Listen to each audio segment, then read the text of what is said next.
Hello from the home of cricket, taken over for the day by the British Forces for the Inter-Services T20 Championship. First game up, the Army against the RAF.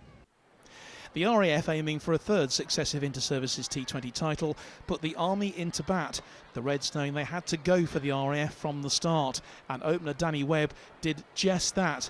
He was on a flying 21 before he fell to the catch from Compton bowled Chapman. At the other end, Storm Green took his time to play himself in, but it would pay dividends as he went on to carry his bat, making a brilliant 82 not out. He was well supported by Brandon Varley, who built a very successful partnership with Green, the backbone of the Army innings. He'd made 43 when he was caught by Ross Driver off Jimmy Iogo's bowling, 126 for 2. A quick-fire 13 from Russell Emmanuel carried the Army through, and at 9 and over they were keeping that going right through until a brilliant catch from Rob McGee with the score on 154 saw off Emmanuel. The Army went on to make 178 for 5 in their 20 overs, a more than defendable total. RAF openers Ross Driver and Jake Ray started well enough, but there was an early breakthrough for the Army when Driver was bowled by Varley for 7, and the game started slipping away from the light blues when Tim Adcock was stumped by Hislop off Prinsloo for 10 with a score on 37. And the Air Force slumped to 39 for 3 when Varley claimed his second wicket, the other opener for 19.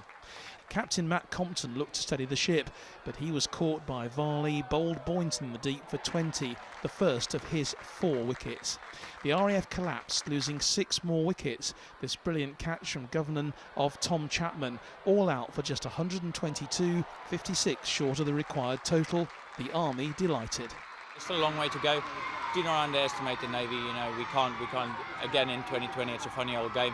Navy might go out and roll the RAF, and then it's everything to play for in the final game like we had a couple of years ago. So, all the way to the end.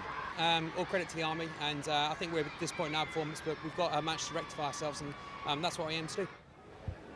So, something of a shock then for the RAF. How would the Navy get on, though, in their first game? Julian Evans reports. The second fixture of the day saw the Royal Navy enter the competition. Champions in 2010, the senior service were eager to make a positive start in their match with the Air Force. It wasn't long before Ross Driver was heading back to the pavilion, caught by Mr Safe Hands, Dave Storey. Against the Army, the Air Force struggled to find the boundary, but Jake Ray quickly discovered his range. Ray rode his luck when his mistimed shot lofted skywards, but Lee Evans spilled the catch despite his best efforts. Minutes later, Ray's luck ran out, caught by Parker from Navy skipper Matt Thompson's bowling. Tim Adcock's arrival at the crease promised fireworks, and he tonked Al Pollard for 6. He repeated the shot moments later, clearing Mike Green on the boundary, but only just. Air Force captain Matt Compton was the next to fall. He mistimed his cut shot, picking out the gleeful Stu Jennings, and the airmen were 80 for 3. At the other end, Adcock was motoring along nicely, bringing up his half-century with a nifty single. Adcock eventually departed for 68.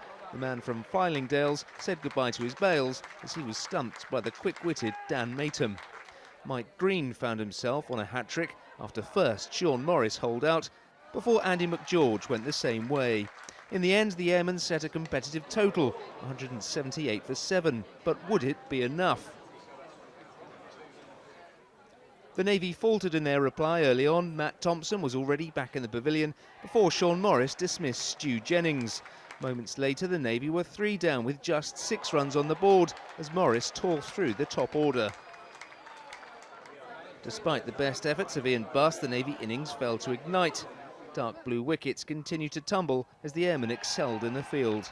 They stuttered their way to 106 for 6, but it was no way near enough as the airmen won by 72 runs.